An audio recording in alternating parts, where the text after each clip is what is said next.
Melania Trump is back in the White House, but if she was expecting a warm welcome from Vogue, she was sorely mistaken. Instead, the fashion powerhouse took one look at her official portrait and wasted no time calling it, well, tacky. Yeah, it made me angry. Vogue's Hannah Jackson didn't hold back, taking aim at Melania's outfit choice for the portrait. The former First Lady posed in a Dolce & Gabbana tuxedo jacket over a white button-up and cummerbund. But according to Vogue, the look was less elegant stateswoman and more guest star on The Apprentice. You're fired.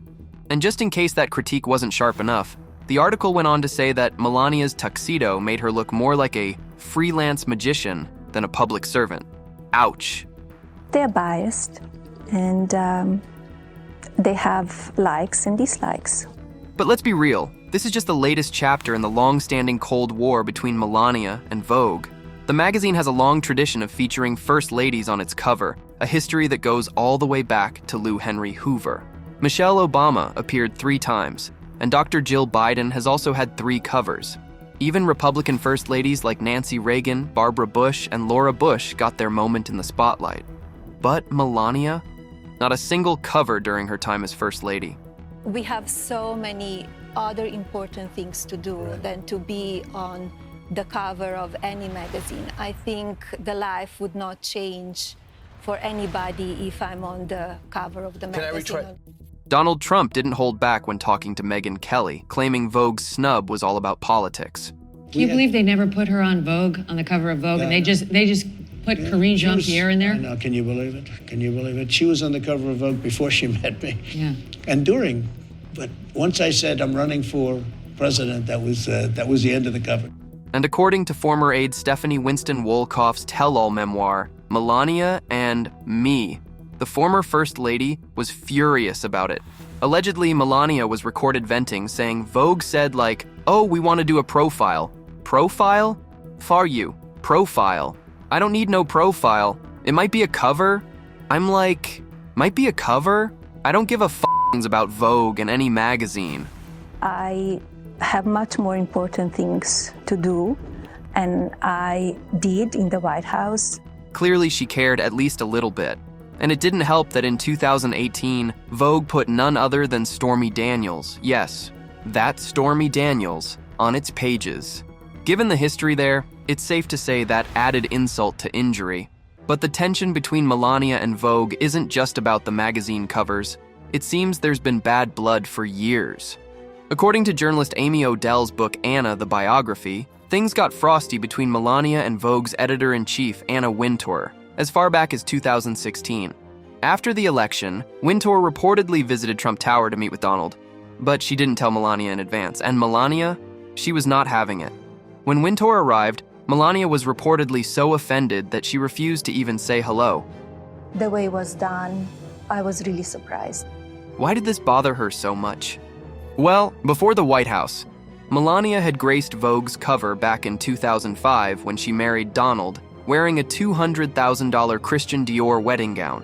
Since then, she had been invited to events linked to the magazine and its editor. According to Odell, Melania assumed she was being welcomed as a friend, but in reality, she was just another socialite who had landed a high-profile cover. When the invites stopped rolling in after Trump's election, it must have stung.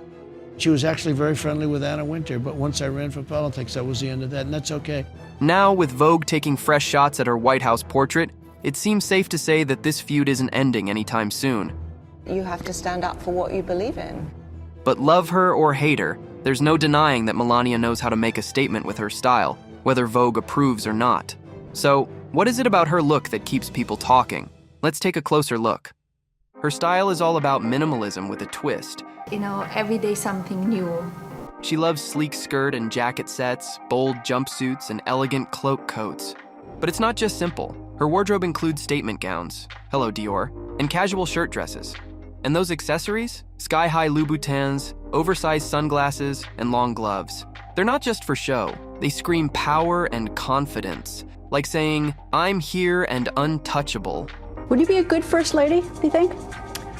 Yes, of course. Now, let's take a look at some of her most memorable outfits.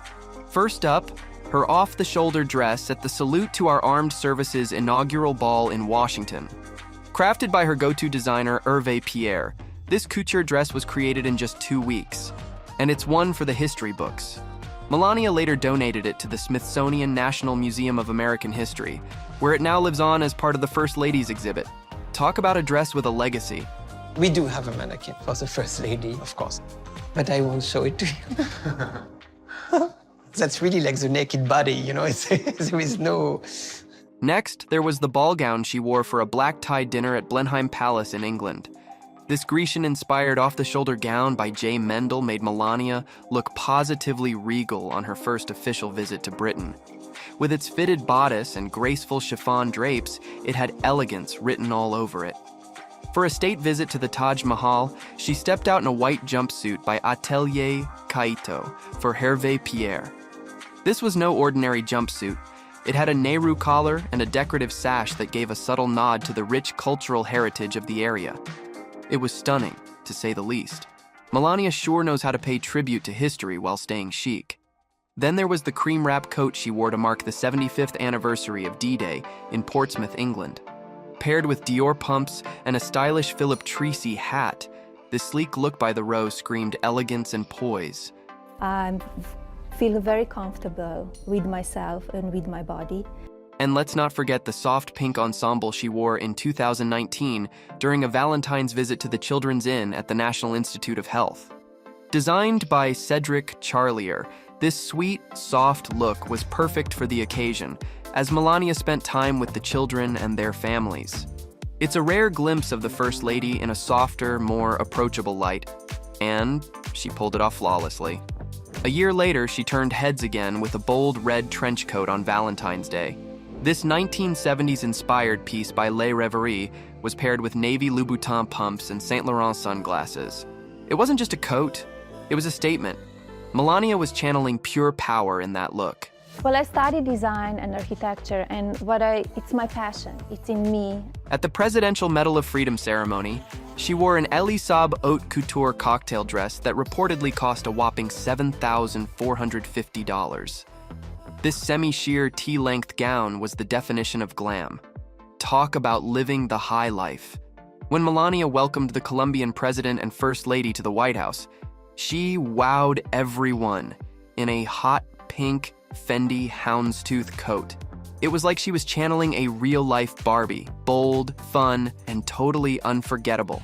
Seriously, I'm all about this look. One of her most unforgettable moments was when she visited Westminster Abbey in London. She met Queen Elizabeth and the royal family in a gorgeous Dolce & Gabbana dress with navy blue accents, topped off with a matching hat by Hervé Pierre. Talk about making an entrance. She looked every bit the part of royalty herself. It's hard not to imagine the Queen giving her a silent nod of approval.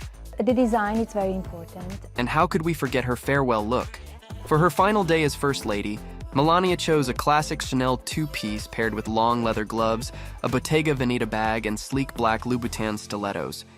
It was polished, classy, and totally chic, a perfect send-off for a First Lady who always turned heads.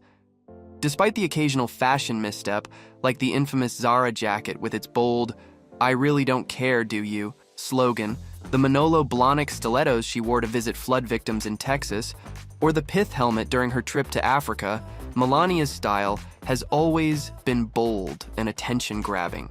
Why did you wear it? I wore the jacket to go on the plane and off the plane, and it was for the people and for the left-wing media who are criticizing me, and I want to show them that I don't care.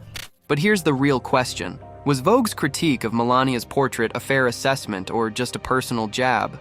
And do you think the magazine is justified in keeping her off the cover? Or is it more about politics than fashion?